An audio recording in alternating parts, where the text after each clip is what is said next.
Hello and welcome to the Total Soccer Show. My name is Daryl Grove and I'm joined by a man who's not difficult to motivate. Oh boy. His name is Taylor Rockwell. Hello. Hello. Hopefully not. Hopefully you don't need a translator brought in to say that I am not difficult to motivate. Oh, I always use an English to American translator. I mean, I appreciate that. It's always very useful. Whenever you're like, you want to use the lift? And what's that now? The go up box? Still not familiar. You, of course, call it Uber, right? Yeah, obviously. Okay. On today's show, it's our weekend review. We've picked out a few games that we're going to take a look at. Arsenal-Chelsea is obviously one of them. Wolves-Leicester we're going to talk about. Maybe a little Fulham-Spurs, Harry Kane-less Spurs. And then Americans abroad. Americans abroad did things this weekend, so we're going to be talking about that too. To varying degrees. Arsenal-Chelsea. Yeah. It finished 2-0 to Arsenal. Big result for Arsenal, for Unai Emery. I think the way I want to do this, Taylor, is to just maybe each give our big takeaways from the game as opposed to going through it minute by minute. Mm-hmm. All right, that works for me. Do you want to start then? Yeah, no, I'm inviting you to start with your big takeaway. All right. Then I will say that my big takeaway was Unai Emery can work on the fly because his Arsenal shifted to a midfield diamond with a back four, and it seems as though Chelsea had no idea that was coming. A Chelsea team that were already looking kind of slow looked completely overwhelmed, I would say, for most of the first half, and I think a big part of that was because of the formation change from Unai Emery. I would argue as well that formation change is going to... Chelsea should see that coming more and more because I think Chelsea are becoming somewhat predictable and I think teams are figuring out a way to play against them because it's exactly what Spurs did to them a little while back, right? You go a midfield diamond and you have the point of the diamond. For Spurs, it was Dele Alli. For Arsenal, it was Aaron Ramsey. You have the point of your diamond breathe down the neck of Jorginho and make it really hard for him whenever he receives the ball. And then the rest of Chelsea's game plan seems to kind of fall apart, right? Like they do the short passing, but it doesn't go anywhere because Jorginho doesn't have space to work. Yeah, I would agree with that completely. And I think it's that initial press, but it felt just like it's not just that Jorginho didn't have any space to work. It felt like even when he did, the rest of his Chelsea teammates almost were sort of like, yeah, I don't want the ball. Like, I'm good. I don't want to be caught out here. Because it really was in the first 90 seconds or so. I had it as 4 just individual giveaways by Chelsea culminating in an unnecessary foul by David Luiz. And that felt sort of telling for the whole game that from the outset, that shape, especially as you said with Ramsey, like in that sort of more advanced role, it felt like he could put pressure central. Aubameyang and Lacazette could spread a little bit, and it just seemed like Chelsea were completely undone and overwhelmed from an early point in this game. Would you agree with the characterization of Lacazette and Aubameyang in this game as wide forwards? Yes. Like that they essentially were 2 centre forwards, but they kept drifting out to the wings and almost getting in behind Alonso and I believe it was Azpilicueta on the other side. I would. And I would say that was another very smart approach, if it was like a deliberate approach by Unai Emery. And I think it was, because then you've got Aubameyang, for example. You've got him wide, and that can be a problem just from an attacking standpoint, but also because he was doing a lot of job working back and tracking back and making plays and making tackles, that then suddenly, say, Aubameyang sprints back, makes a tackle, wins the ball, plays it central, and now goes careening down that left-hand side again for Arsenal. Just because he's kind of has a bit more fluidity out wide, it's more difficult to track him. And so then suddenly Arsenal are breaking through the middle, and they have Lacazette wide, and they've got Aubameyang, who's now maybe unmarked because everybody has lost focus. And it felt like that sort of wide setup kept giving Arsenal options, both wide and then central, which kind of doesn't make sense, but did on the day. It does, because even though Ramsey didn't get a goal, or as far as I can remember, any big chances, you still have then Ramsey making almost a late run through the middle, right? So that there's always that attacking option through the middle. Mm-hmm. Yeah. And going back to it then, and for Chelsea, there just wasn't that option. Every time Jorginho got the ball, it felt like either he was trying to play quickly and his teammates weren't up for it, so he would pass out of bounds, or he would sort of get caught in possession because I think he was looking to move the ball. It sounds a little bit like I'm a Jorginho apologist here and that I'm blaming everybody else, because he certainly shoulders the burden for giving away the ball fairly meekly on a number of occasions.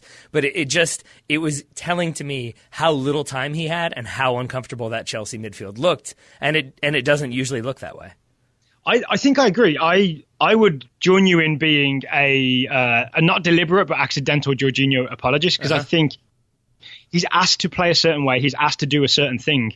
And he's basically following orders, right, by playing that way and doing that thing. But when that isn't working, it seems like there's no second approach for Chelsea. There's no, okay, if that's not working for Jorginho, then we'll do something else. Yeah. It's just Jorginho does his thing, but then he gets overwhelmed. And not least because Arsenal had 3 defensive midfielders essentially in that diamond. Yeah. So anytime anyone else would try and do anything in midfield, Torreira or Xhaka, or Guendouzi would be there to take the ball off them. Yeah, and I think maybe this is where the arrival of Gonzalo Higuain, which is, I believe, now officially going to be happening, even if it hasn't happened yet.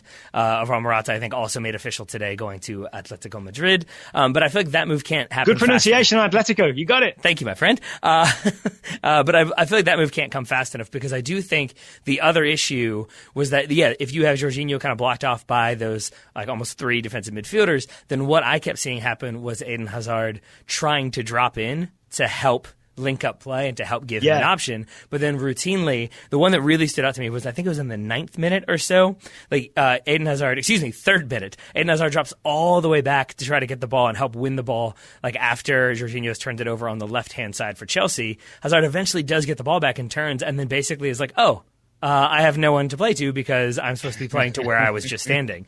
And it felt like he kept trying to drop in to help, but that kept then giving Chelsea problems, because even if they then had that one more man, like in terms of numbers, they didn't have anywhere to play that ball, and it just kept ended up being either recycled around or lost in possession. Here's my other big takeaway, and it's kind of about Eden Hazard. Sure. It's about Laurent Koscielny. I think he's been back a couple of games, right, from injury, but this was the first game where he looked like his old self. I think Laurent Koscielny was huge in this game, because Eden Hazard as that, I guess you'd call it false 9, right, where he's in a centre forward position, but he's going to come deep and try and get involved as well. A big part of being that false 9 is that you normally, you make it confusing for the central defenders, right, because they have to think, do I follow him? Do I go with him? Do I not? Laurent Koscielny just seemed like he was very happy to just chase him down. It doesn't matter where he went. Koscielny would follow him, and he would be... What I love about Koscielny is he's happy to just be aggressive and get there first. I would even say the second goal, Arsenal's second goal, it ends up coming from that free kick, right? But the free kick is won after Alonso tries to play a ball into Hazard coming deep, and Koscielny just charges out and gets there first. Arsenal win the ball back and go. Then they win that free kick. And I think that was a key moment in the game. I think it was a key moment in the game, not just because obviously it leads to the goal, as you said, but because it really was indicative of the other aspect of Eden Hazard's game that just kind of isn't fully developed because he's not used to being a forward. But it was that sort of hold-up play or lack thereof. And I think you're right. It was key that it's Koscielny stepping, occasionally Socrates, but I'm with you, mostly Koscielny. But just that he never really had time. And I think one of the benefits of having Hazard as a false 9 or as a more creative player is he can kind of pop up in spaces where maybe he's gone undetected and now he's got 5 or 10 yards of space. I never saw that, or I didn't see that very often against Arsenal. Instead, it was continuously him getting the ball into feet or the ball onto his chest, and had somebody put him under pressure immediately that either forced that turnover or at least made him uncomfortable and have to think and slow down. And I think, again, that was really good game planning from Arsenal. Just to underline my Koscielny point, it's actually him that scores the goal, right? There's that too. Off the free kick in the end. To go back to Hazard, though, off of his shoulder, I think, even though he was trying to rap as though he had like a beautiful little flicked on Jared Borghetti-esque header. Not quite. Not quite. I also do want to say, before we jump off, wait, go ahead. I was going to say, slight tangent, is that both of Arsenal's goals were kind of weird, right? Like, Koscielny did not mean to do that. Socrates did not mean to cross it. I think he was shooting at goal.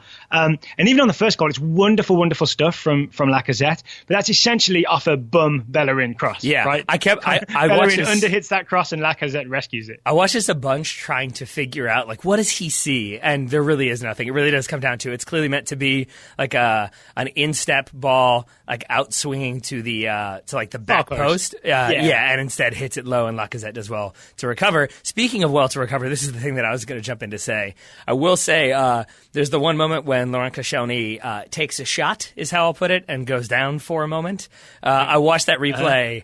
I feel so bad for Laurent Koscielny. Like, that type of thing happens when you get hit in the nether regions. That happens in soccer. But this one, I'm going to not try to be too graphic, but you could see things move, and I just felt very uncomfortable for him when I watched that replay. So it's a credit to Koscielny to get the goal. You could. And I'm going to leave it there so that we don't have to add an explicit tag, but I'm just going to say, I felt for Laurent Koscielny, and I'm glad he got a goal as some sort of make-weight for having that happen. So I mentioned in the opening of the show, or I alluded to the Sarri post-match quote, where he essentially said through his translator, because he wanted to be very specific, that Chelsea players were hard to motivate, which is, to me, a very strange thing for a coach to come out and say after a defeat. Yeah, because traditionally that would sound like, I just can't get the job done. Like I'm trying, and these guys just aren't listening. It almost sounds like a thing an embattled manager would say when they sort of know things are not going their way. It's a thing I would have expected Claude Puel to say after Leicester's game against Wolves. So for him to say it here, I think I'm of the opinion of, as most other analysts that I've seen, that this was him sort of drawing a line in the sand and essentially saying, like, back me or get rid of me, but I'm not going to change my approach. I'm not going to adjust my entire tactics the way, say, Antonio Conte did. I'm going to do what I want to do, and people need to get on board, and if they don't, then nobody is above being sold. Well, isn't this is the weird thing, right? Because wasn't it a Chelsea defeat to Arsenal was the moment when Conte changed his tactics and came up with that 3-4-3 and then won the league, right? This has the feeling of Sarri instead doubling down and almost going more Mourinho-ish and just criticising his players for not following his game plan the way he wants it to be followed. Yeah, I think so. And I think, like, things can be two things and exist in a vacuum of Antonio Conte in that moment. Maybe he could have pressed forward and people would have bought into what he was trying to do with the back three or back four. I forget what it was that he ended up switching to. But like in switched to a 3. Yeah. But in that moment, like, maybe he could have persisted, but maybe it was good that he switched. Similarly here, maybe it's Sarri saying, like, I'm not going to change it. Maybe he should try to look at other options. But I'm inclined in this moment to think that this is more him saying, these players are more than capable of doing this and should be doing this. It's just occasionally they don't want to do it, and I'm not then going to accommodate them for their weird switching off and not being ready for games and not wanting to fight. I'm instead going to double down and publicly say, you better be ready for that type of approach. Otherwise, this isn't going to work. So what is it that they don't want to do? I mean, I see that's the confusing thing, because anytime you get into, as you said, he said, this group of players is difficult to motivate. He added, Chelsea is never going to be a team well known for its battling and fighting qualities. So battling, fighting, motivate, it feels like they didn't do what he asked is the read that I'm going to take away. And not just he told them go out there, fight, be physical, win the ball. But I feel like when you're saying they're not motivated, they're not up for it, that can mean they're all just standing around, but to me it means more so, like, as an example, my guess would be that he wanted Eden Hazard to stay more central and to stay higher up. That is an older back line when you've got Laurent Koscielny and Socrates. They're not known for being fleet of foot. But if Hazard is maybe... Socrates is not too slow. I wouldn't say he's the fastest. He's not the original Socrates. This is true.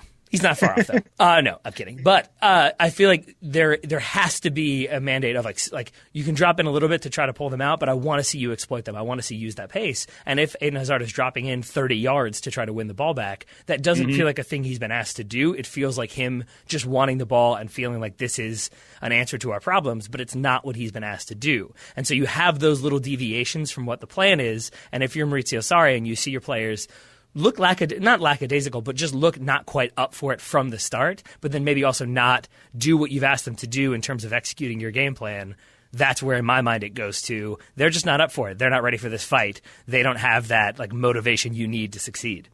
So shots fired by Sarri. You told me just before we started recording that maybe some shots fired back by Eden Hazard himself. Yeah, I mean, I think because it's sort of like the idea being that this has become like sort of normal for Chelsea, that it happened under Mourinho, it happened under Conte, now it's happening under Sarri.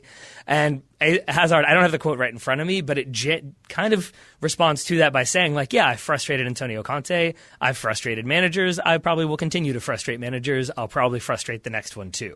Like, that's the gist of it, which I can understand what he's trying to say, that, like, sometimes people find my play frustrating, sometimes they think it's great. I think the problem is that when you put it within the context of Sarri kind of drawing that line, having that translator really, in my mind, saying, like, this is what I'm going to do, agree or get out. If you then say, like, well, you know, the next manager probably won't like me either, you put those two together, it sounds bad. Maybe that's not what he intended, but that's how it sounds to me. What I understood from Hazard's quote is that essentially by being the very best player on that team, maybe he's expected to do too much. Like, they always just expect him to beat 3 players and score, which is maybe not a realistic expectation for one guy in the Premier League.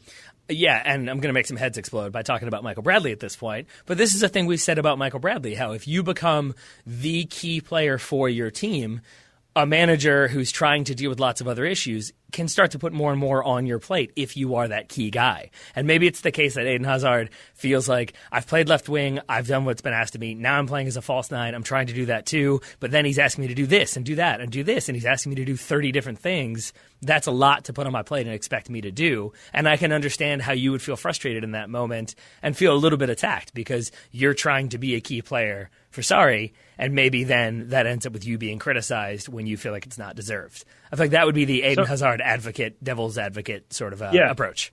I'm guessing Hazard would welcome the introduction of Higuain so that Hazard can just get out of that number 9 spot. To make this more American, this concerns me because of Christian Pulisic. Why is I'm worried that just if things get out of hand at Chelsea and it becomes a players versus coach situation, he might be walking into sort of a viper's nest this time or during the summer. Yeah. I mean, I think, and that is a key thing. Thank you for bringing that up because it could go that way. But I think the other thing he was trying to do was motivate some people to step up. And I think that's also part of his frustration is he either alluded to or directly referenced sort of the personalities that have helped Chelsea win in the past.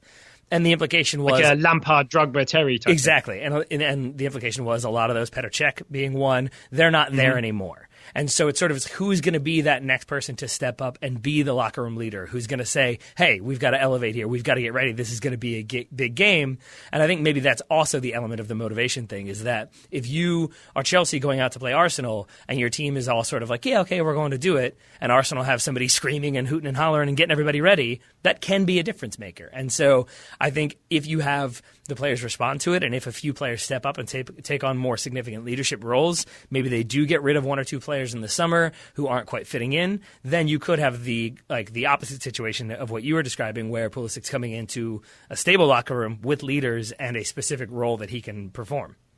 Maybe if Maurizio Sarri would take more interest in transfers, he could try and buy someone to take a leadership role. Final thing I want to just note, you know what I'm saying? Final thing I want to note on this game is Callum Hudson-Odoi, who's long rumoured to be getting that big money move to Bayern Munich.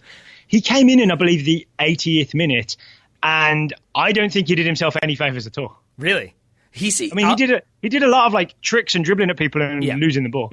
That's and maybe that's why I react with a little bit of surprise. It's because he did feel like one of the few players who was like, I want to do something. I want to make something happen. I want to try to win, as opposed to we probably lost this game. Oh well. And that did feel a little bit like the vibe from some of the Chelsea players. But you're right. That can then go too far. And maybe he didn't quite help himself nearly as much. But I feel like he's still not going to lose maybe he loses $1 off the $35 million price tag. $1. I guess what he could have done instead is just passed in pointless triangles like the rest of the Chelsea team. There you go. And his stats would look a lot better, but he would not have contributed anything either. You mentioned him coming on though, and again, that's another tick in the.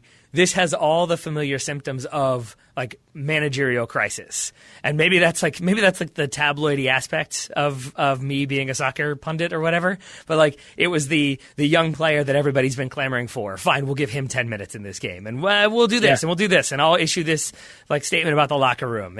It does feel like things aren't as good as they should be because again, this is a Chelsea team who are still in 4th place right now.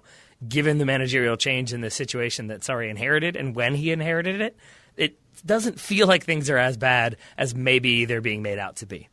Yeah, I think that's fair. Okay, I am ready to move on if you are. I am, other than to say that we have kind of gone the route of praising or criticizing Chelsea and talking about the drama involved there. And it's worth saying one more time just that this was a very good game from Arsenal. It was a really fun game to watch in that first half, even just as a neutral / non-Arsenal fan, to see them clicking and to see all that work really paying off, to see how silky and calm Lacazette can be in the box when he has 3 players around him. That was all very enjoyable, and it deserved 3 points for Arsenal. Let me give you my favourite Arsenal thing in this game. I believe in the loss to West Ham. Emery was somewhat criticised for going sort of too heavy on defensive midfielders. And yet, in this game, he started the game with the 3 defensive midfielders we mentioned earlier, right? Yep. Xhaka, Torreira, Guendouzi. Ended the game by quadrupling down and gave us a defensive midfielder-thon by adding Mohamed El Neni. So he ended this game with 4 defensive midfielders. And at the time, and in hindsight and everything, it felt like the absolute right move because it just made it harder and harder and harder for Chelsea. Yes. I think so. The only downside, now that you mentioned it, El Neni coming on for Bellerin, because it seems like Bellerin may have picked up an injury. We're not sure of the severity, but I think the initial reports were it does not look good. So we'll see. And Bellerin was excellent, right? Mm-hmm. Overlapping and getting involved going forward. Aside from that inadvertent cross, yes. Aside from that, and even that worked out. I guess not inadvertent cross, but inadvertent assist. It was lower and nearer than planned, let's put it that way. Well said. Okay, before we move on to talk Wolves, Leicester and Fulham Spurs, today's show, Taylor Rockwell, is sponsored by SeatGeek. I know them. Thank you to SeatGeek for sponsoring today's show. Do you remember when buying tickets used to be complicated, used to be confusing, you weren't sure who you could trust? Well, now there is SeatGeek. You open the app, you choose an event, you buy yourself a ticket. See, I don't even remember that time because SeatGeek have been with us for so long. They've just made it that easy for that long. They are long-time sponsors. They are. They've made it easier than ever to find tickets to any type of event, including the Super Bowl. I went and looked. There are Super Bowl tickets available on SeatGeek. No way. They're slightly out of my price range, only slightly, but they are available already. So if you want to see the Rams play the Patriots, you can do just that. No way, the Patriots made the Super Bowl? I know, shocking, right? I will say I had a very confusing experience last night. I have the occasional glance at soccer Twitter, probably once every couple hours. And I always forget when anything big in the NFL happens, a lot of the soccer writers say Matt Doyle will be tweeting about the NFL. But I don't know that that's happening because I don't know any of the players' names. So I always momentarily have that thing of like, what? Who are all these players that I don't know their names? Well, you thought Sporting KC and the Revolution had gone to overtime? Something like that. Or something I just thought there's all these names that I don't know. Maybe there's some whole soccer thing that I've missed out on. And then I slowly figured it out. That's good. If you want to stick closer to home, closer to your maybe more comfortable knowledge base, and you don't want to spend $4,000 for a ticket, there are also tickets for much more reasonable, around $40 to see USA Panama. That's in Arizona. USA Costa Rica in San Jose. Tickets available for both of those friendlies. Which are equally as big as the Super Bowl. I mean, I would say somewhat bigger, I would say. Does the Super Bowl have the debut of Greg Berhalter? Exactly. There we are. It's the Greg Bowl. The Greg Bowl. The Greg Bowl. Sure. Best of all, if our listeners do want to take advantage, they can get $10 off their first SeatGeek purchase. They can download the SeatGeek app and enter the promo code TSS today. That's promo code TSS for $10 off your first SeatGeek purchase. Which is like 25% off of a US men's national team ticket. I mean, I believe it literally is. And a smaller percentage off a Super Bowl ticket. Slightly smaller percentage. SeatGeek, life's an event. We have the tickets. There we are. Thank you to SeatGeek for sponsoring today's show. Daryl, I feel like you were kind enough to not go straight into Wolverhampton, but now that we've talked Arsenal-Chelsea, shall we talk a little Wolves? Yeah, I mean, we shouldn't talk about every goal because there were 7 goals as Wolves won 4-3 with an injury time winner, or secret time, as my wife called it, from Diogo Jota. First thing I want to note about this game is just a personal note. I want to thank everybody who checked up on me on Twitter. Yep. I had about 5 people asked if I was okay, how my blood pressure was. Unfortunately, I didn't watch this one live, and I'm kind of mad about it. People can probably tell we're recording this show over the phone because I'm down here in St. Petersburg, Florida. I was packing and then flying while this game was happening. I didn't get to see it. And let that be a lesson. Never go anywhere ever, or you might miss stuff on the TV.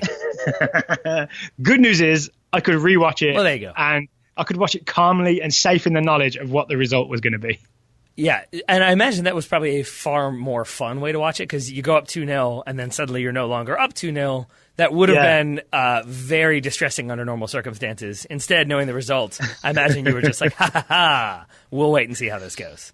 Well, let's get away from my fandom. I took us there, but I'm going to get us away. And let's think analytically about Wolves 4, Leicester 3. What are your big takeaways from this game, Taylor? What do you want people to know about it? That Raul Jimenez is maybe the poster child for like not a great day statistically, but I would say a very important day for him and what he brings to Wolverhampton. Yeah, please say more. All right. So obviously he has the assist for the eventual winner in the 93rd minute in secret time, as you said earlier. But it's so much about, like, I feel like his game, especially this game, would be a great thing to show like a 14-year-old who's trying to learn how to play center forward, because it's not just about be big in the box and win headers or score the important goals. It's about open up space and make runs and link up play and hold up play where you need to. And it felt like on all fronts he did I'm not saying he was like the best player ever, but on all fronts he did a very good job on the day. He was making runs wide and pulling the defense apart and looking for weaknesses in I would say a relatively disorganized Leicester defense, and it felt like he kept creating situations for other players to take advantage of. So even though he only gets the one assist, I would say he is involved in pretty much all of Wolves' goals, except for maybe Ryan Bennett's, because that's a set piece. Well, the big evidence for this is Wolves had a two-man forward line, which is not a thing they go with all that often, right? It was a 3-5-2.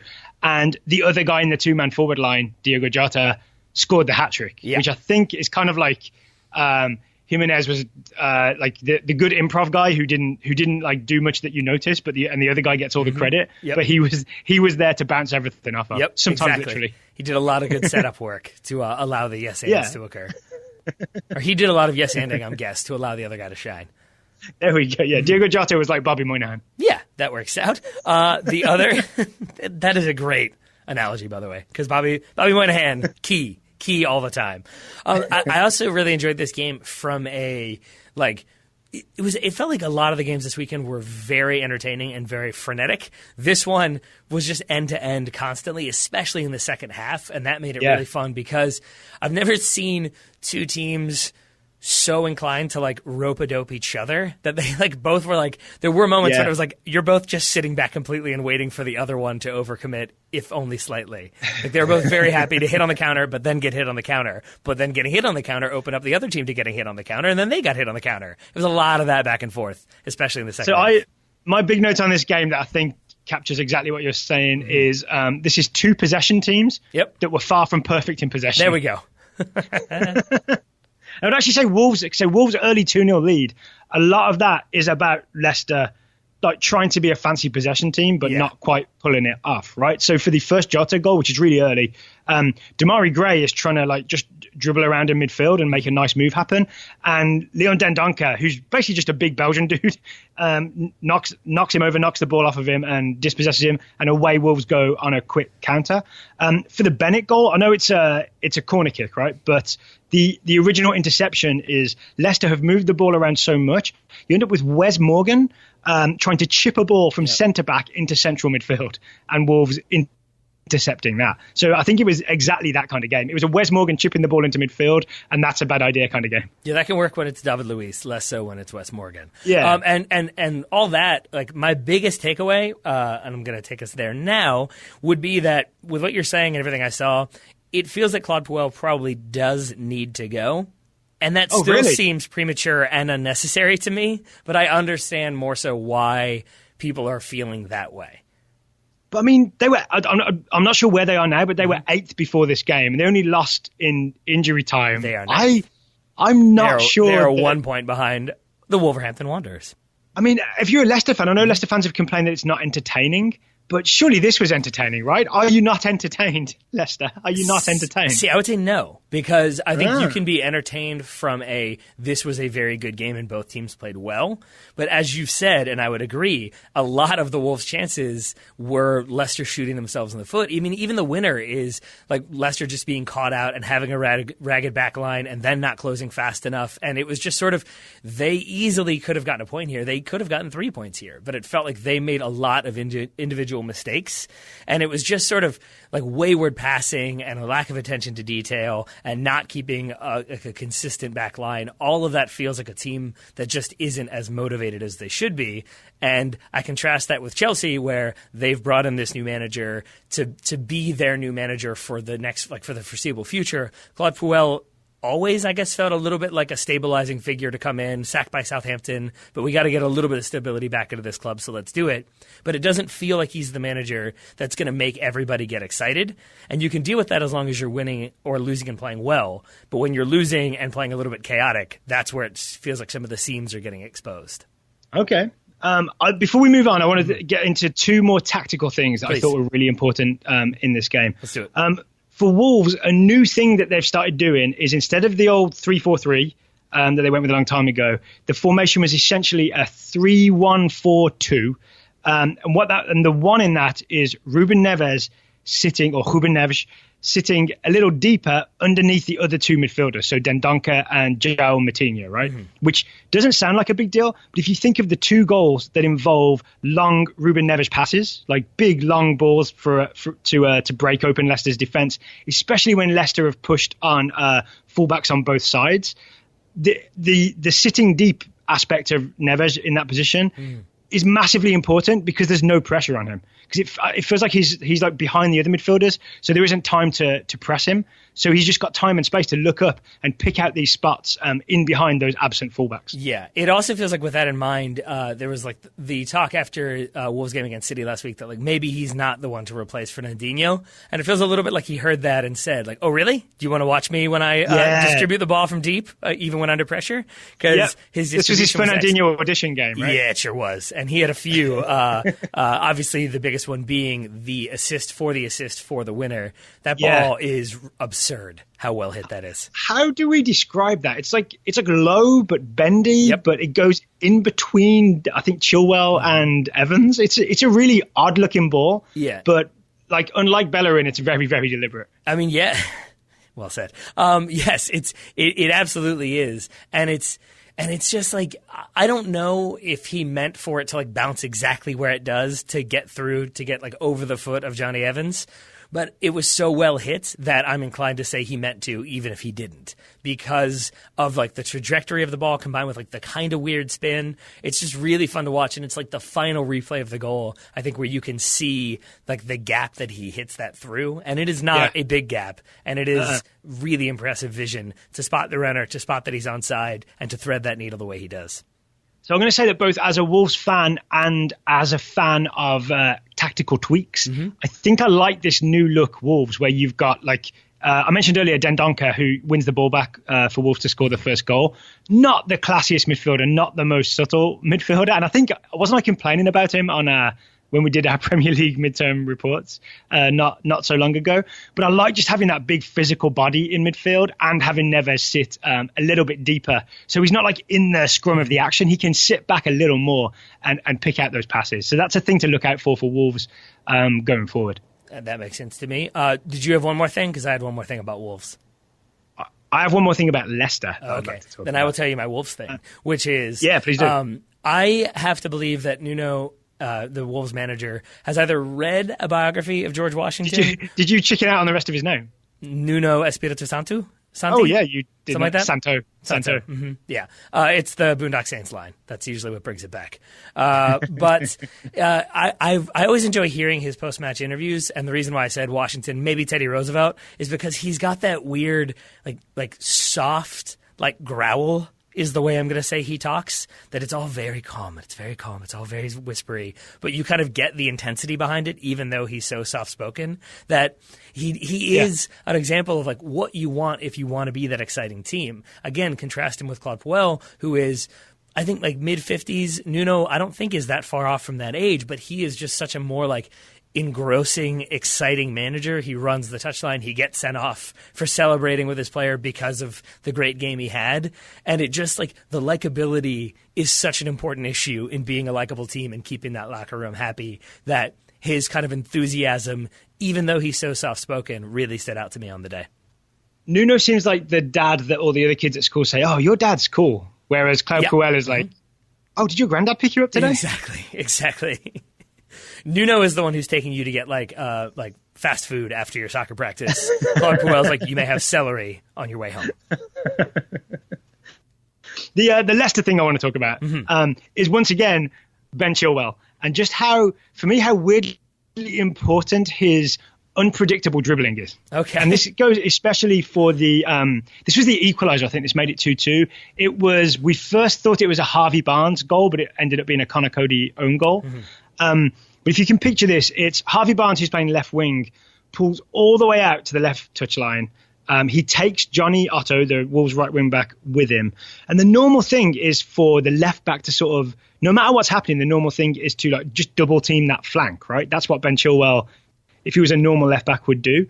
But he does a Marcelo thing, which I think is really exciting for a young English fullback.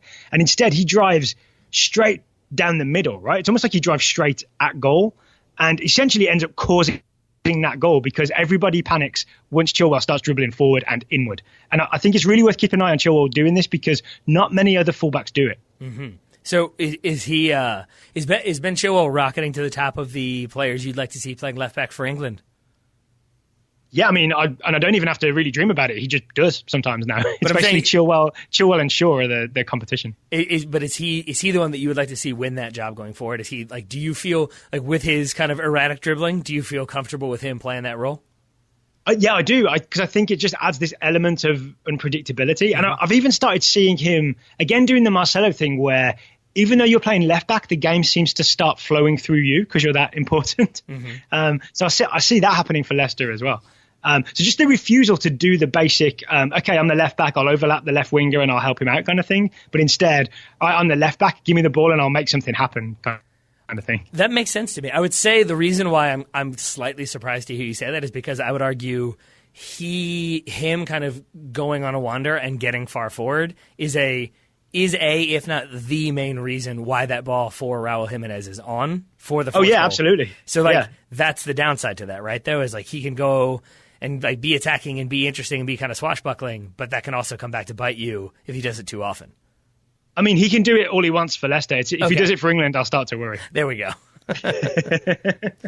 I'm curious. I was going to say, do you want to talk some Fulham Spurs? I do, and I was going to say I'm going to continue the streak of like if you're an England fan and you're worried, I feel like you might be an England fan and more worried after Tottenham's 2-1 win over Fulham. Oh, okay. So not only is Harry Kane not playing because he's injured, his replacement Fernando Llorente did a lot of standing still, and if anything, he was a reminder of just how involved Harry Kane is in everything that Spurs do, coming deep, connecting play, wrestling people in the box, getting free in the box, finishing chances. There's all these things that Llorente didn't quite manage to do. And on top of that, Dele Alli went down grabbing his hamstring. I haven't seen the update, but I'm going to assume it's not good. I believe they're still waiting to evaluate, which either means they just haven't put out the press release yet, or they're waiting for swelling to go down before they can do a check. Either way, it was the left hamstring pulled up, subbed out. Probably not going to be the greatest of results. I would expect him to miss at least a little bit of time, maybe a decent bit of time. Yeah, I mean, as someone who's had hamstring injuries, Taylor, I mean, and I've seen lots of people have hamstring injuries, it's never a comeback fast kind of thing, right? It's always at least a couple of weeks. No, and if anything, trying to come back fast from a minor one is what makes it a major one and longer. So if anything, even if it is just minor, you want to keep him out to really rest up to make sure that hamstring's back to 100. Because even if it's at like 99, that's 1% more likely to go. And when you're in the stretch run of a season, you can't afford to take those sort of chances. Oh, and yet Spurs win 2-1 with a late Harry Winks goal. And I can't help thinking that there's a weird thing going on where it's almost like Pochettino is Job and God is testing him. Because the players just keep getting injured. Yep. Pochettino keeps patching it together and Spurs keep winning. But it can't go on forever, right? No, it can't. And I mean, and really, we're talking about Spurs coming back to beat a Fulham team that are disastrous defensively. I mean, the equalizer comes about because Tim Ream can't kick a ball, basically. Oh, and that was the heartbreaking part of this. Yep. So I didn't see it first time. Then on the replay, I realized that it was Tim Ream swinging at nothing in the air. Yep. And my heart broke a little bit. And it felt like it was a lot of mistakes from Fulham as opposed. I'm not trying to say Spurs had a bad game, but I'm with you that the question marks that I had before this game are still very much there in terms of how Spurs deal without having Harry Kane, without having Son Heung-min, and now without having Dele Alli. I still have those question marks, but I think they sort of aren't as big as they would be because Fulham were so flaky at times. There's that Tim Ream one. And then even the cross for Chilwell, I mean, it's a long ball hit into the box, and that's what you do when you're desperate. But if you're desperate... The cross for Chilwell? What? Sorry, you've lost me. No, the cross for the winner, for Harry Winks. Oh, for Harry Winks. Yeah, sorry. You get your talented young Englishmen confused. Nah, there you go. But in that moment, like it's what you got to do, and I get that. But it's still, if you're a more organized defense from Fulham and you have a little bit more, like sort of, if it's not feeling like, oh my gosh, I hope we can hold on, but like, yeah, we're going to hold on, you deal with that a little bit better, and you don't kind of get lost in the moment the way Fulham appeared to. I mean, this is the story of Fulham's season, right? Is just horrific defending at every turn. Yeah. The only small bright spot for Fulham, I felt like Ryan Babel didn't look like a bad signing. No, he looked dangerous to the point where I was surprised when they subbed him out. I was surprised when they subbed him out, and I was surprised how dangerous he looked because he looked faster than I remember, and he looked just as strong as I remember and just as capable of scoring goals. I will say I was surprised to see that, and I was surprised by your text message because you texted me about Llorente. And so I went back up, like I was kind of watching and bouncing back and forth while doing other stuff, and I had seen that Fulham had gone 1-0 up. So when you texted me Llorente, I like went back to watch, assuming, because I was watching on a stream, that I was like, oh, I must be a minute or two behind. And I kept waiting for Llorente to score a goal, and then I was like, oh, I see what's happened here. And I checked, and sure enough, own goal. This is because I had hilariously texted Taylor, Llorente scores. Yep.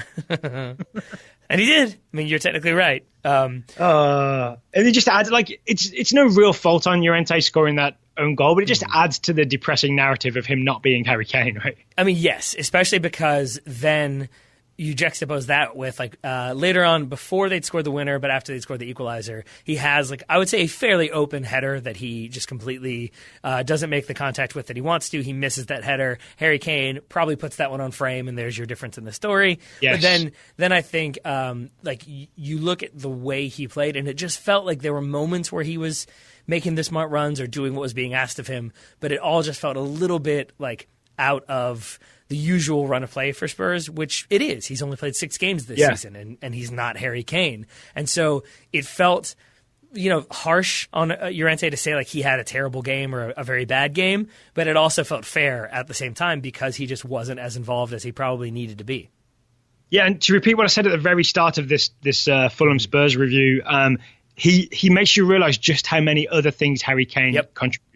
By connecting play, spreading play, setting people up, finding weird shooting chances that you didn't know were there. Like when he's not doing that, you're reminded of just what a regular target striker looks like when they kind of stand there waiting for headers, which they may or may not score. You're absolutely right. And one that stood out, I can't remember the minute, but I remember watching and being like, ooh, I've seen Harry Kane do that, and you did not do that. It's like Llorente basically, it's Spurs are kind of on the break. Llorente kind of drops in to be... like the ball's out wide on the right, there's a player in the middle, Llorente's on the left. And basically he kind of drops wide to try to pull that defensive part, to try to open up some space for Fulham, and that ball doesn't come in right away. But he lingers, and he kind of waits to see if that lateral pass is coming, the way you would if you haven't been playing and you're not quite up to speed as the rest of the team, and you think, well, maybe it's going to come, I'll wait another second or two just to make sure. Whereas Harry Kane, I think, because he has the familiarity with his teammates, can just say, nope, going to goal right away. And I think then that crosses on, and if it's not, then somebody else has panicked trying to pick up Harry Kane, and now spaces open up elsewhere. But when you delay for 1 or 2 seconds, then when you get into the box, he delayed again because he kind of wanted to check 2, thought about it for a second, then he moved 2. And now you've lost 4 seconds. And I know that seems minor, but in the grand scheme of things, when you're trying to attack an opponent who are transitioning into defense, 4 seconds can be a complete game changer. And so that's where those little differences added up to make it an overall disappointing performance for me. Okay, so 2-1 to Spurs. Not a good day for Tim Ream because of his swing and a miss on that winning goal. Yeah. But lots of more positive news from other Americans around Europe, which we'll get to in just a second. Why in a second, Daryl? Why not now? Because, Taylor Rockwell, today's show is sponsored by our favourite belts, Grip 6 belts. GRIP, the number 6, Grip 6 belts. Tighten up, Fulham's defence. Tighten up. Ooh. That could be useful. You could link them all together. It gives you a little bit of flexibility and comfort, so that's nice. That's what the belt will do for you. But it keeps you locked in. It keeps you sort of, and if nothing else, it keeps the spacing coherent. So there you go. Grip 6 belts, just time around your defense. You're good to go. So we've mentioned many, many times that Grip 6 is not a regular belt. It is a different kind of belt. It is a redesigned belt, redesigned in the United States, manufactured in the United States.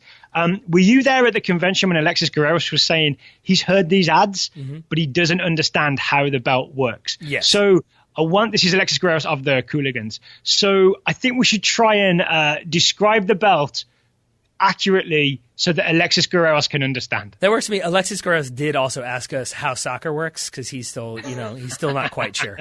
Okay. So, like, how would you approach it? Would you start belt buckle to explain why it's unique? I think that's the first thing that's different when you look at it, right? It's the first obvious thing that you notice it's not the buckle with the pokey thing that you put through the hole. The buckle is almost like a thin, I'm struggling now. It's a thin square of metal with a small slat in it. How about that?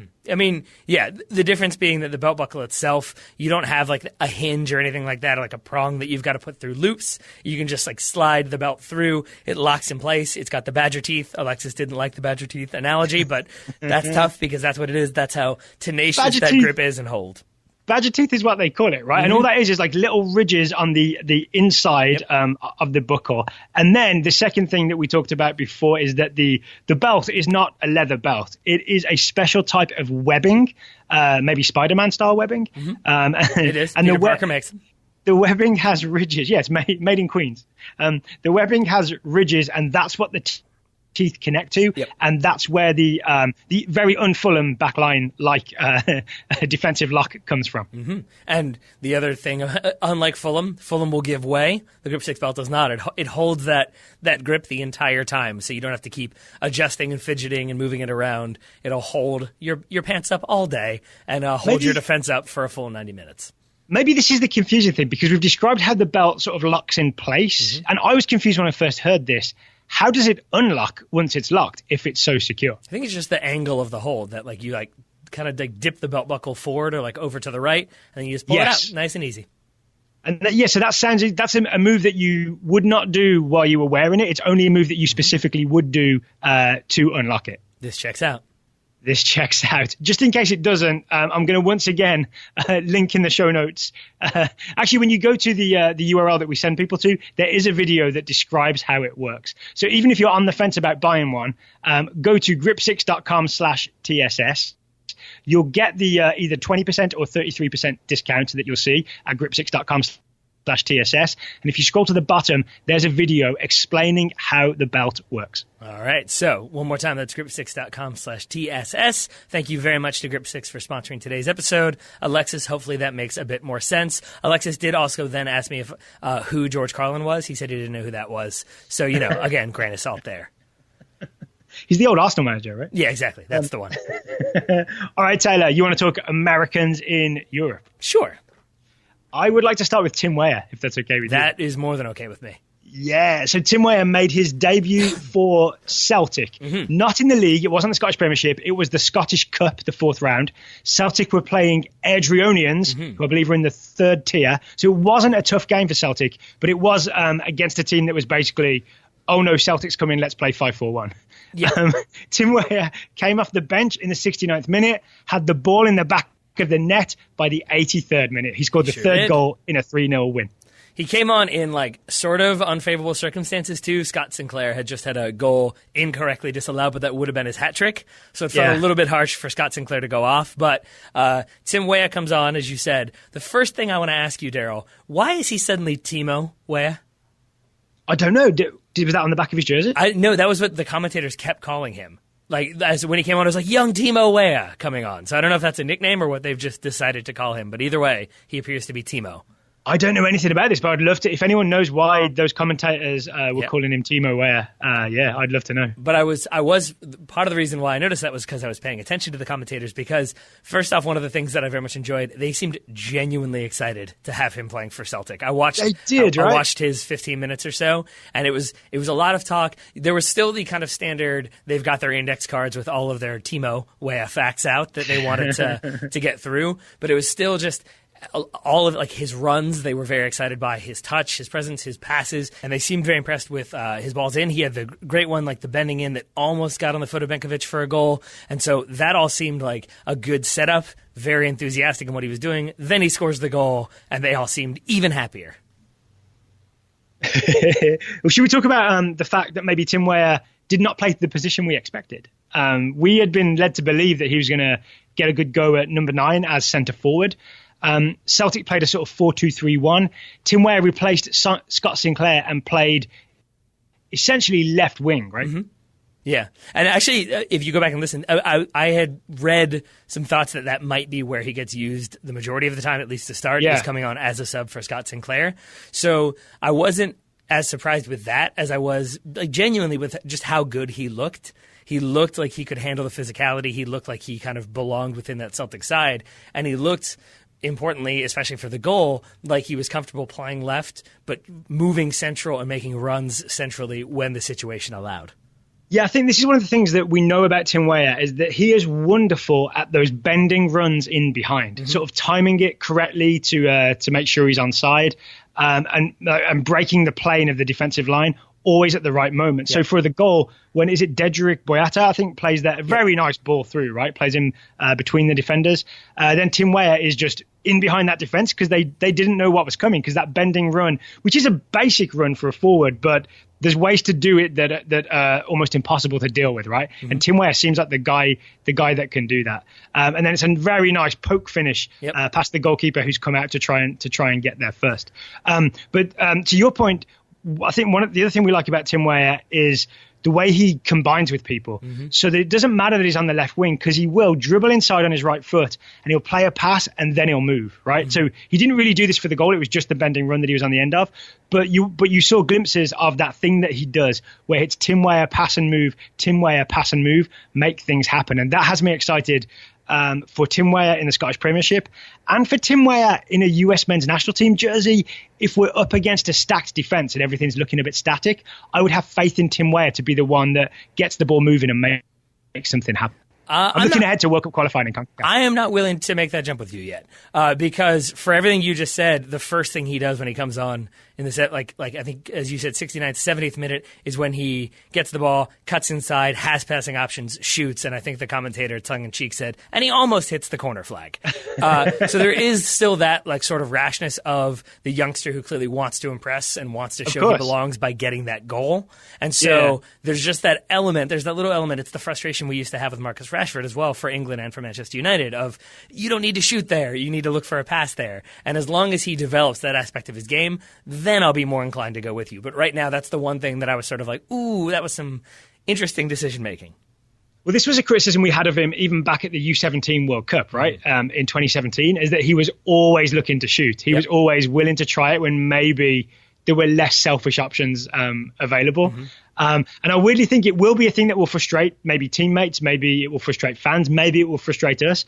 But it is that sort of selfishness that seems to have propelled him thus far. But then if you're praising him for his passing ability, his ability to combine to kind of find a way through, then do you feel like he has developed that game since we were frustrated with him with the national team? No, because he'll still do those same combos, right, which are fun to watch, but then it'll end with Tim Weah shooting. Okay. You know what I'm saying? Like the combos are almost for his own benefit. All right, so then sometimes might take an ill-advised shot, but for the most part, he can find his way through, has the movement and the decision-making to unlock a defense. Is that about where we are? Yes, sir. That is Tim Weah for you. Okay. It's also worth thinking about, I don't know, I think because I'm so hype on Tim Weah, and we all are, that we really expected him to have an easy time getting minutes for Celtic. And obviously he's helped himself, right, by scoring after, 14 minutes after coming on in his debut. But I didn't know that Ollie Burke was going to be there. So I'm slightly concerned about this now. If you're not familiar with Ollie Burke, he's only 21. He used to be at RB Leipzig. I think West Brom bought him, and then West Brom loaned him to Celtic this January. So they didn't only bring in Tim Weah as a striking option. They also bought in Ollie Burke. And the thing I know about Ollie Burke is he is a winger/striker who's very quick and likes to run in behind. So he's almost quite similar to Tim Weah. So it's just an extra guy that's in his way. And then if you think of him maybe playing on the left, then the competition is Scott Sinclair. And that's a little worrying as well, right? Because you could make an argument that Scott Sinclair is Celtic's best attacking player. So it's not going to be the guaranteed starts that we thought maybe Tim Weah was getting. Or maybe that was just what I was thinking. Well, from everything I had read from Celtic fans, because I can't claim to have like an intimate knowledge of who's doing what and when, but I can say that I think even with Timothy Weah coming in, there was always an expectation they were going to try to get another forward just because of the injuries, the mental health issues, that they want more options to give more people minutes. And especially if you're playing against a packed defense, then they want to be able to play two strikers. So I think you may still see Timothy Weah played there. And then Scott Sinclair, I believe I'm correct in saying, has played a high percentage of Celtics minutes this season. So I think then we may see Timothy Weah spelling him there too. So I feel like we'll keep seeing some substitute minutes, some starts in a variety of positions. And again, that makes me happy because it feels like it allows Timothy Weah to develop in a few areas and slowly grow into a key role for Celtic. Is it maybe we're thinking of it as he's not going to displace Scott Sinclair as a starter, but he might just, come in and like play half an hour in his place, which is still more than he was doing at PSG, right? Then up front, he's up against, I've forgotten his name. It's like the guy that used to be at PSG, a young striker. And he's also up against Ollie Burke. And maybe he has a chance to claim a starting spot. Maybe he has a better chance of claiming a starting spot as a striker than as a winger. Yeah, I think Odsonne Edouard, is that who you're talking about? That's the guy. Yeah, That's the guy. Who I think is carrying an injury as well. So not sure what his fitness is going to be yet. So yeah, it feels like there will be plenty of options. Timothy Weah is just getting started, I hope. Final thing worth noting, Ollie Burke did not score in this game, and even Tim Weah set him up with a chance that I'm assuming Tim Weah did not calculate this way, but it was a good enough square ball that it was within reach, but not good enough that it was a guaranteed finish. So it's almost like Tim Weah was torturing Ollie Burke with a chance to score in his debut, but not quite enough. almost like that. Do you want to talk Weston McKennie? Sure. So Weston McKennie, for those who aren't aware, had a huge second half for Schalke in their 2-1 win over Wolfsburg, a second half which included the assist for Daniel Caligiuri's winner, Schalke beating Wolfsburg 2-1. Yeah, and I saw some people kind of like downplaying this assist or saying like, oh yeah, but it was still like this Caligiuri gets the ball and he cuts it back and he creates space to get that shot off. And that sort of ignores that this move starts with Weston McKennie getting the ball out wide, driving at the defense, forcing them back, cutting inside, dribbling into the box, finding space, then finding Caligiuri. I thought this was a really impressive run from Weston McKennie, but also indicative of what he was doing for Schalke time and time again, was kind of getting the ball in positions where it wasn't necessarily obvious what he was going to do with it, and then he tried stuff. He would try to beat people with pace, he would try to get down the line, or he would try to cut inside, or he would try to hold the ball up. I really enjoyed everything I saw from Weston McKennie in this game. It was peak McKennie, right? Especially the second half, because it was winning the ball back. He was like hunting the ball down whenever Wolfsburg tried to break. He was making tough tackles in midfield. Enough that I think he picked up a yellow and is suspended for the next game. Yeah, but he was really combative winning the ball in midfield and then driving at Wolfsburg and like playing nice little 1-2s or driving at people and causing all kinds of trouble for Wolfsburg. I have a big takeaway from this game, Taylor, if you'll indulge me. Absolutely. I think we've found Weston McKennie's best position. Okay, what's that? It is part of a midfield three where he has a holding midfielder behind him. And I think this game is a great sort of natural experiment to see where you want Weston McKennie to play, because Schalke changed formation at halftime and changed McKennie's position at halftime. And it's no coincidence that we're all talking about McKennie's second half performance. So what do they change from and what do they change to? So first half was a 4-2-3-1, and McKennie was essentially the number 10 underneath the striker. The striker was Steven Skrybski. In the second half, they went to a back three, and they played a sort of, I would call it a 3-1-4-2. So Rudy, do you remember Rudy, who used to play for Bayern Munich, was the one holding midfielder, like the number 6, basically.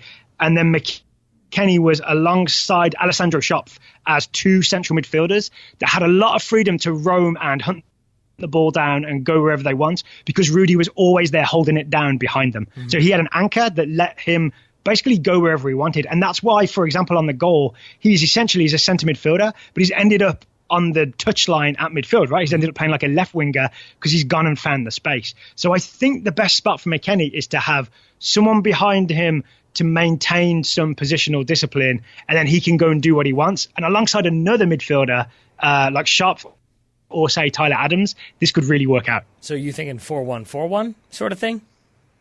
Yeah, but I'd prefer to call it a 4-3-3 just to be exciting about it. Okay. Okay. All right. As long as you're excited, that's all that matters. I am. So yeah, good stuff for McKennie. Apart from that booking, he won't be playing in the next game. Yeah, that's fine. Maurizio, sorry, did you see Haji Wright's the contribution? intensity. I did not. Sure he did. Was it to be on the bench? Oh, so was it 1 minute? Haji Wright was on the bench for most of the game. He came on in the 90th minute. He subbed in for Huth. McKennie exited around about the same time, so they didn't really link up. Haji Wright had a chance to score a second goal in the 94th. So Suat Serdar, who had come on for McKennie, they're on a breakaway. Serdar squares the ball to Haji Wright. Haji Wright is just outside the 6-yard box. No one around him. 1-on-1 with the keeper. He goes for a side foot finish into the far post, and he drags it wide. Eesh. And he collapses on the floor, head in hands, and his teammates look disgusted. Yep. It was not... You always heard that Germany is dog eat dog, right, in terms of teammates. There is not much support for Haji Wright. I don't know if I really? I don't think I've actually ever heard that. I mean, I've heard it, but I've never seen it for a young American, if that makes sense. Like, I'm sure it happens in training and stuff, but I've never seen a young American fail and then have his teammates not back him up in the moment. Oh no, I just mean I've never heard of Germany as having that reputation. Are you serious? Yeah. Oh, I've always heard like Eric Ronaldo and all those guys talk about why players need to go to Germany because that's, they're professional and it's all about you're not taking my job and it's this dog eat dog kind of you're not having my starting spot type thing. Oh, see, that's interesting because I would have always put the Premier League as the one that seemed the most like, what have you done for me lately? Whereas yes. I think of the Bundesliga as more like, we'll give you 10 minutes a game and then we'll increase that to 12 minutes a game and then eventually we'll increase it to 15 minutes a game. And then if that goes well, we might move it to 15 minutes and 45 seconds. Yeah. I mean, I'm sure it's also true for the Premier League, but I guess Eric Ronaldo didn't play in the Premier League. That's true. It's the reason he wasn't talking about it. But not great from Haji Wright, though. Not great. And then there's also Bentaleb had a similar breakaway and had the opportunity to square it to Haji Wright in a similar situation. And Bentaleb took a shot instead. So it's not the end of the world, but it wasn't the 4 or 5 minute cameo that Haji Wright would have wanted. Yeah, I'd say probably not. But, after, with, injuries and suspensions, maybe he gets in there, maybe he gets a chance. Maybe. Schalke are now up to 12th. Relegation danger is a little farther away after this 2-1 win. There we go. That's good for them. Dortmund, very far away from relegation, given that they remain top of the table with a 1-0 win over Leipzig. The most farthest you can be. Yeah, I would say so. Christian Pulisic and Tyler Adams both quote-unquote involved in the sense that Tyler Adams on the bench for RB Leipzig. Christian Pulisic gets 14 minutes plus what is secret time? Is that what it's called? Yeah, secret time. Mm-hmm. Yeah. And I do think though I watched his entire time on the field, and it did feel like he was kind of being brought in with specific instructions, and it almost feels a little bit like he is a key player for Lucien Favre in that he is like a game killer almost of like go in, do these 3 things that I need you to do and see out the game when we're up. That might just be me being a fan though. No, but he did look useful in his brief cameo. Right? I think he had that weird thing where he dribbled from the left wing across the top of the box and set up Jadon Sancho, who really possibly could have got a shot away if he hadn't kept on dribbling. So yeah, nothing wrong with Christian Pulisic's cameo here. Yeah. I mean, and I think that one setup was lovely, but it was also him. It was kind of, I think the reason why I'm more positive about this is because I saw all the things I want to see from him, where he was like doing a good job defensively and keeping his position, but he was riding challenges, he was drawing fouls when he needed to, but he just kind of kept making slick, quick decisions, and that's what I want to see from Christian Pulisic. Fair enough. Yeah, Tyler Adams, no worries that he didn't get off the bench, right? I mean, if anything, it's just he's done well to get in the match day 18 on his first official Bundesliga game. We'll keep waiting to see if Jesse Marsch can keep whispering in Rangnick's ear, saying, bring him on. Yeah, I hope that's what Jesse Marsh's primary responsibility is. It also it's mildly exciting. Adams booster. He is. It's also mildly exciting that we are kind of moving into that territory. That I feel like we left it just briefly, but we're moving into that territory of like if I see 2 Bundesliga teams playing, I expect there to be at least one American involved in there. Yeah. You know what else happened this weekend? Josh Sargent, I know you know this, Josh Sargent played 10 minutes for Bremen, and I didn't even watch it because it's not that rare of a thing. Yeah, and Bobby Wood played 60-something minutes for Hanover, and that wasn't that rare of a thing either. Oh, right. Yeah, Bundesliga full of Americans. Oh, I kind of meant that in a negative way, though, because that was who Werder Bremen beat. Oh, I didn't realize that. Yeah, there was a post-match conversation where they were both covering their mouths, as players are wont to do nowadays with lip reading and whatnot. But yeah. I saw a lot of suggestion as to what that conversation was. None of it was particularly flattering when it came to Bobby Wood. Oh dear. Yeah. I have one big take from the Dortmund-Leipzig game. What you got?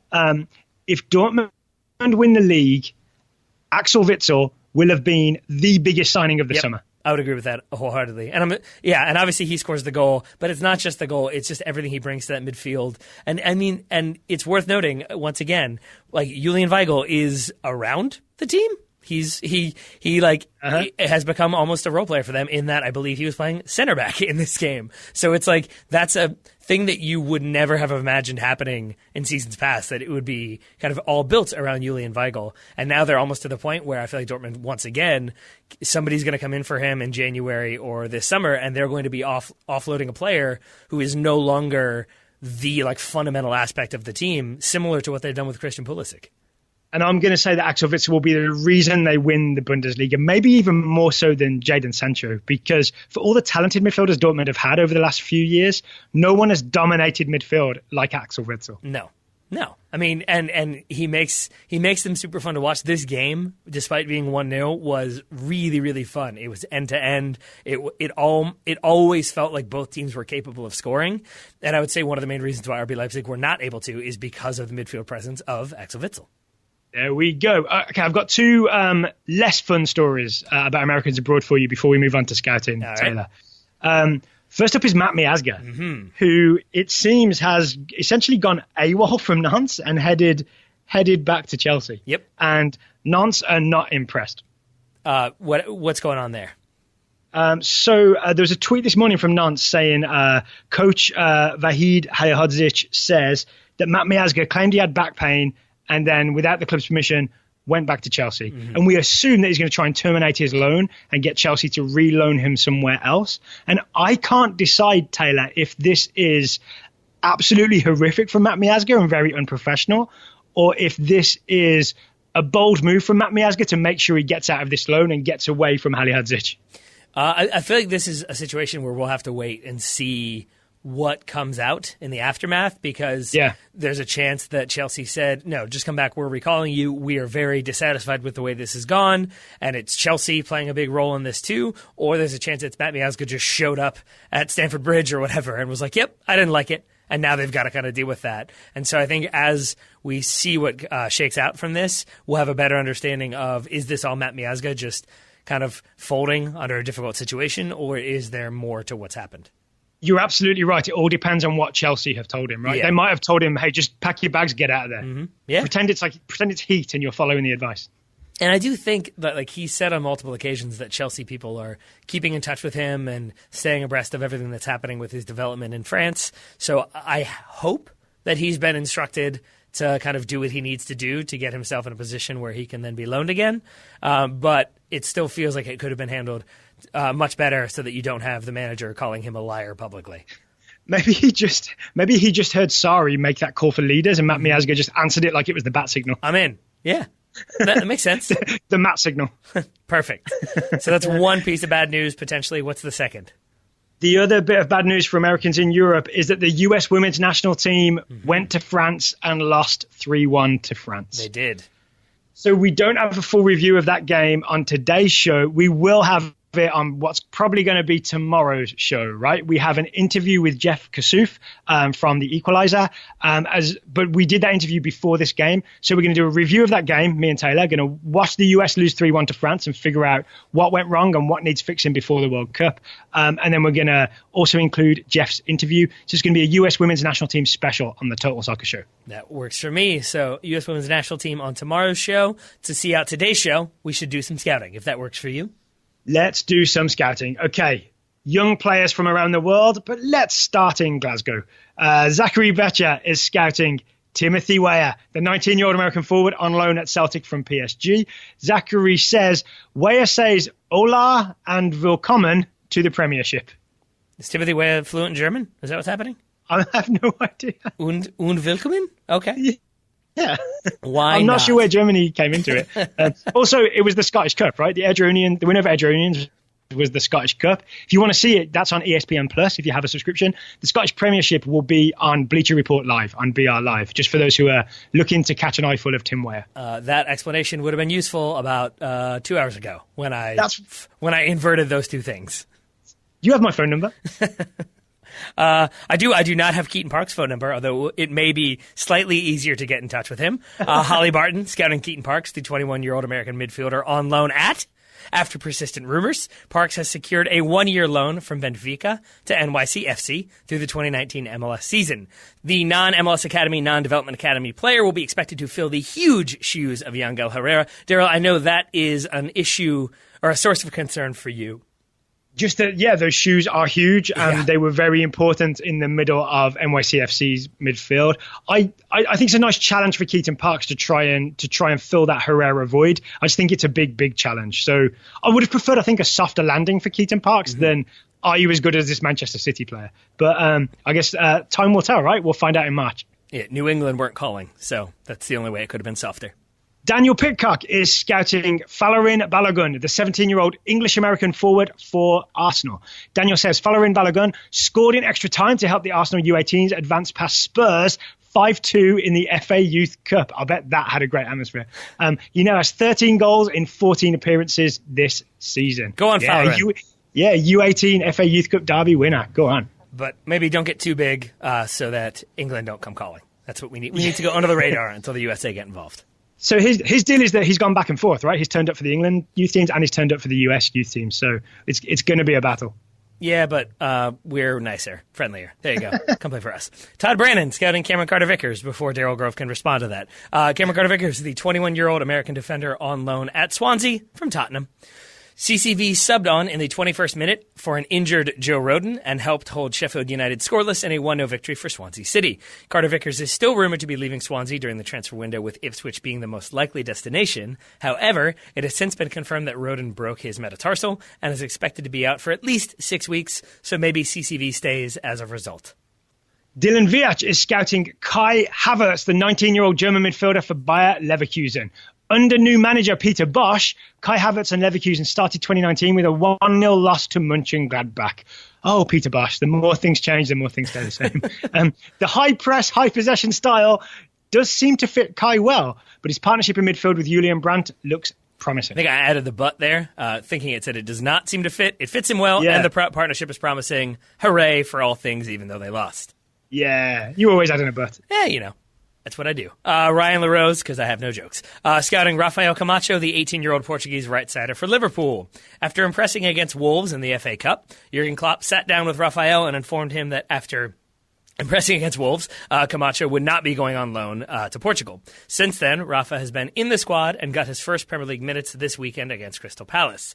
Camacho could be in line for more minutes, given that all 4 players ahead of him as potential right-backs are either injured or suspended. James Milner sent off against Crystal Palace, so that's going to be the suspension there.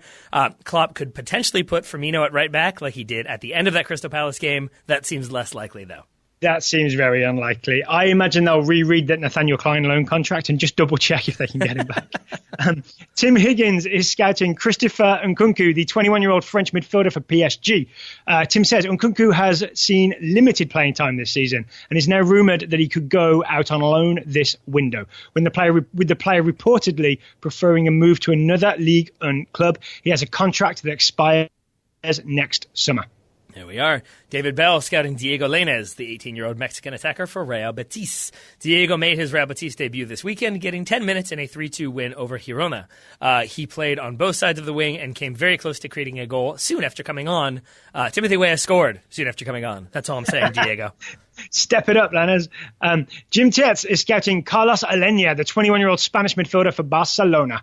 Jim Tietz says Carlos Aleña was recently promoted to the Barca first team and started his first game against 14th place Leganes. He played a fantastic 64 minutes with 94% pass completion. That doesn't mean anything when you play for Barcelona. And made several key dribbles, including an important link to bring the ball from deep in Barca's half up to Dembele, who eventually scored in Barca's 3-1 win. There we go. Aleña's ability to receive passes, turn upfield and make quick, decisive passes was impressive. Final scouting report of the day comes from Billy Harding, scouting Callum Slattery, the 19-year-old English midfielder for Southampton. With Højbjerg suspended, Slattery made his first-team debut, starting in the third-round FA Cup fixture versus Derby County.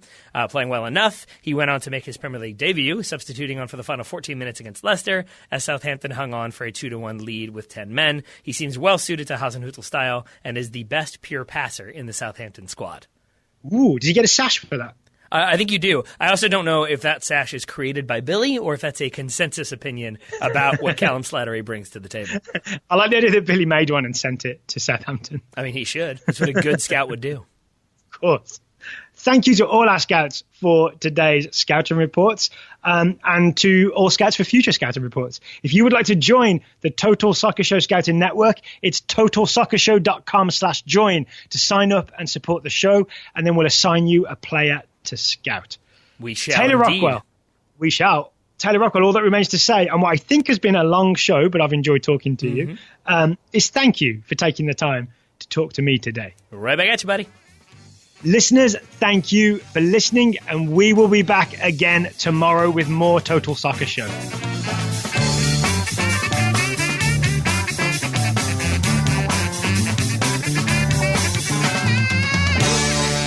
You gotta slice it.